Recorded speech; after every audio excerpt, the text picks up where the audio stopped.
Spoštovani, podelitev razrešnice je normalen postopek tako v zasebnih podjetjih, kjer to opravijo lastniki podjetij, kakor tudi v javnih inštitucijah, kjer v njihovem imenu ljudstva to pripravijo in opravijo izvoljeni ljudje.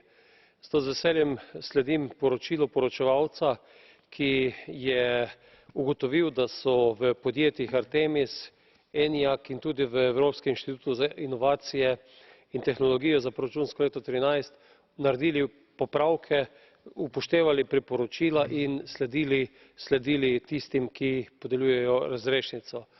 Tudi zame je pa vsekakor nesprejemljivo to, kar se dogaja s Svetom, in kot slišimo, se dogaja to že iz leta v leto, da Svet nekako kljubuje in ne želi odgovarjati Parlamentu glede teh razrešnic.